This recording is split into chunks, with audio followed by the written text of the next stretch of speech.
मैं आपका डॉक्टर श्री राम शर्मा एक कदम सुख की ओर में आपका स्वागत करता है। अब कुछ ही दिनों के बाद आपको दीपावली आनी है।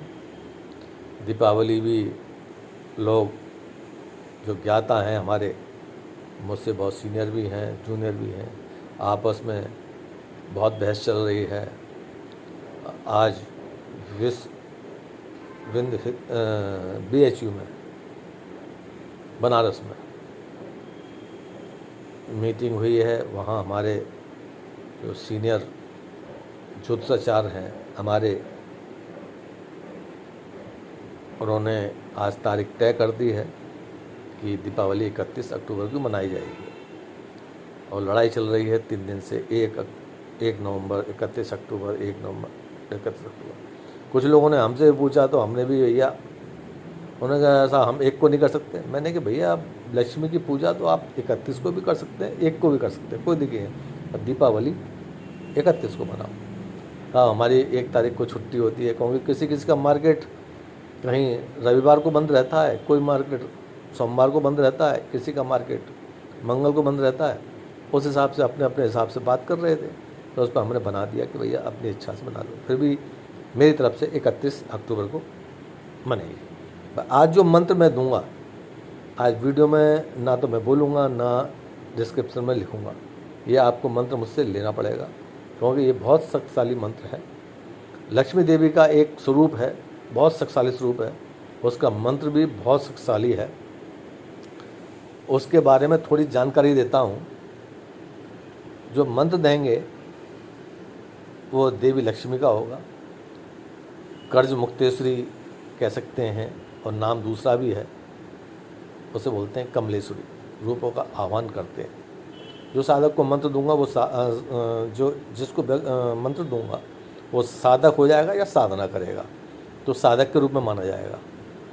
तो साधक प्रार्थना करता है कि देवी उसे कर्ज से मुक्ति दिलाए, वित्तीय संकटों से बचाए और जीवन में स्थायी धन और संपत्ति, ऐश्वर्य और सुख शांति प्रदान करे। इस मंत्र के निमित्त जप से व्यक्ति को आर्थिक समृद्धि प्राप्त होती है, कर्ज की बाधाएं दूर होती हैं और जीवन में स्थिरता, सफलता प्राप्त होती है। मंत्र की शक्ति अनंत है। या सही विधि से किया जाए, नियमों के पालन करते हुए किया जाए। आप नहीं कर सकते हैं, किसी ब्राह्मण से करा सकते हैं। और जैसे हमारे यहाँ गोरखनाथ मंदिर पर धनतेरस से लेके दौस तक इसका हवन चलेगा, उसमें आप दक्षिणा देकर, जो भी आपकी इसमें ये नहीं है कि इस पूजा में, वैसे भी मैं लेता नहीं हूँ, पर आपका धन लगेगा तो आपको लगेगा कि मेरा कुछ काम बन रहा है और मेरी पूजा में पैसे लगे हैं। वैसे आज तक मैंने मांगा नहीं है, पर तब मैं मांगता तभी हूँ, या तो गुप्त नवरात्रि हों या नवरात्रि हों और होली दिवाली। पर एक बात कहना चाहता हूँ, ये मैं अपने गुरु के लिए करता हूँ, इसलिए बता रहा हूँ आपको। आपको जो भी मार्गदर्शन दे वो आपके लिए गुरु है, और गुरु दीक्षा लगे वो तो गुरु है ही है। जो आपको मार्ग दिखाए वो भी गुरु है। जैसे हमारे यहाँ रोज़ाना हवन हो रहा है बगलामुखी का, पर दिवाली के समय पे बगलामुखी का तो होगा ही होगा। दूसरा हवन जो होगा वो लक्ष्मी जी का होगा और कमलेश्वरी माता का होगा। उसमें कमलगट्टे, शुद्ध गाय का देसी घी, उसमें इलायची, लौंग, छोटे जायफल। और एक और बात बता दूं, हमारे शिव जी पर चढ़ने वाले बेलपत्र की आहुति दी जाएंगी, क्योंकि आप जानते हैं छोटा जायफल थोड़ा महंगा होता है।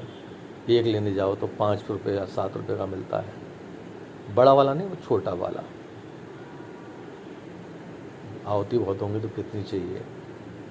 और 108 हमारी बेलपत्र के पत्ते होंगे, उसमें कम से कम आधे किलो से 1 किलो के बीच में लौंग होंगी, इलायची भी 1 किलो के आसपास होगी, कमल गट्टे कम से कम 2.5 किलो से 5 किलो के बीच की होगी। घी कम से कम 5 किलो ही होगा।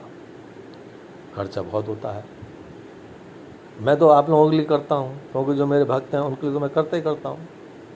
और आप इस वीडियो के माध्यम से, हमारी शिष्या शुभ्रा भारद्वाज के माध्यम से जो नए बने हैं वो इस हवन में अपना कुछ सहयोग करना चाहते हैं, आप कर सकते हैं। अब आगे बढ़ते हैं हम। तो इस मंत्र से हमें मानसिक, शारीरिक, आध्यात्मिक लाभ प्राप्त होता है। कर्ज मुक्तेश्वरी कमलेश्वरी की शक्ति व्यक्ति को कर्ज से मुक्ति दिलाती है, आर्थिक संकट दूर करती है, जीवन में धन संपत्ति आकर्षित मदद करती है।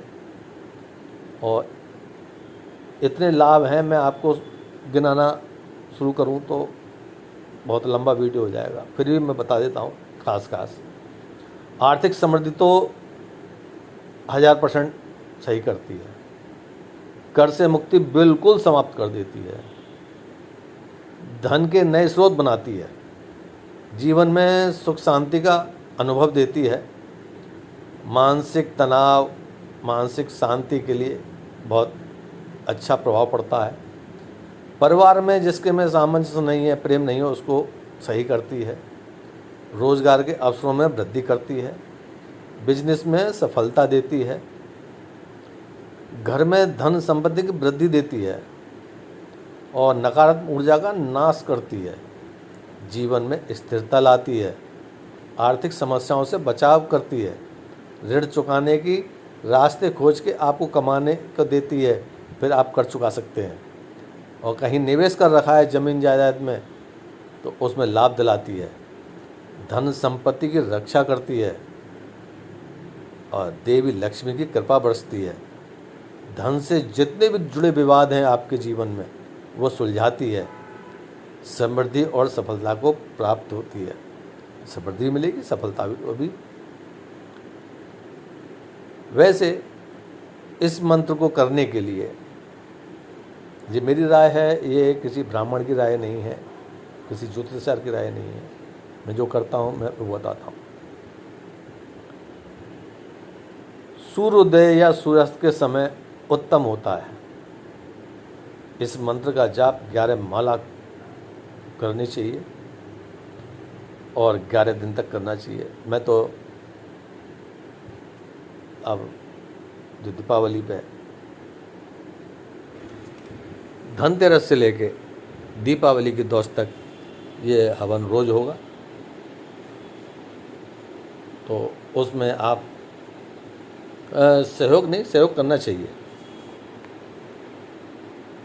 इससे आपको लाभ भी मिलेगा और आप भी कीजिए। आप मंत्र ले लीजिए, आप भी कीजिए। और मंदिर में धनतेरस से लेकर दोस्त तक जो हवन चलेगा उसमें आप सहयोग कीजिए, उसके भी लाभ मिलेगा। और थोड़ा सा मैं ये कहूँगा, आप सुख समृद्धि वाले हैं तो ज़्यादा ही परेशानी है तो वो खुल के बोलिए। ये 51 101 भेजते हैं, ये उसमें थोड़ा हमारे जो पुराने लोग हैं उनको अच्छा लगता नहीं है।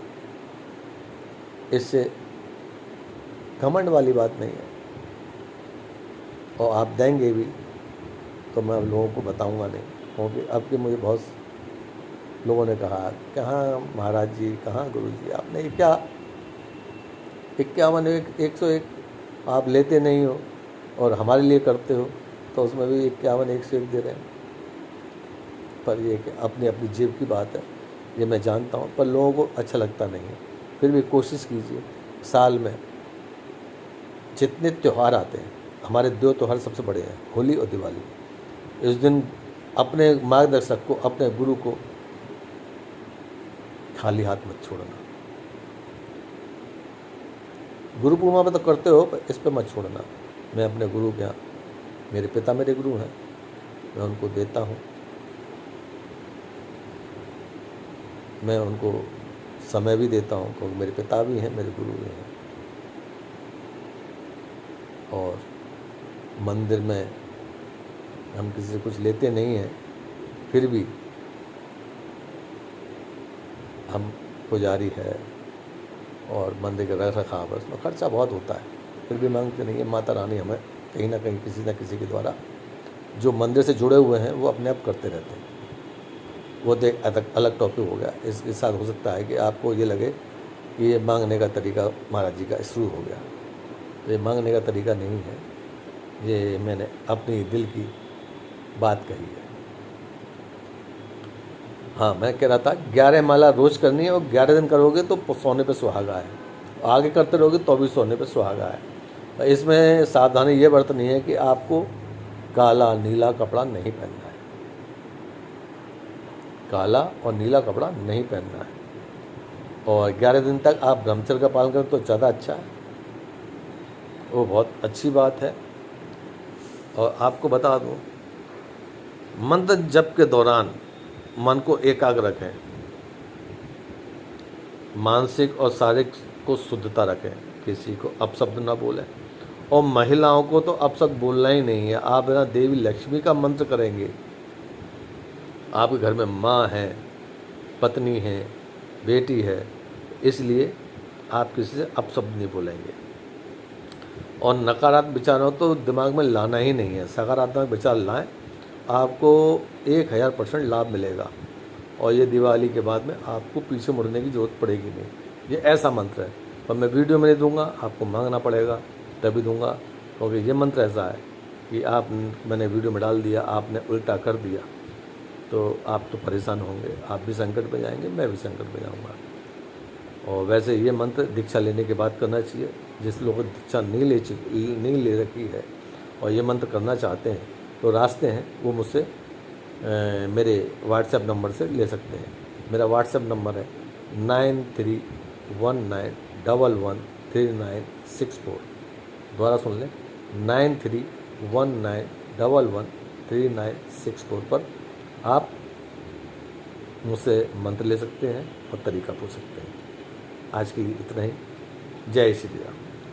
और कुछ अपशब्द हो गए हों तो उसके लिए क्षमा प्रार्थी। इसके बाद जय श्री राम।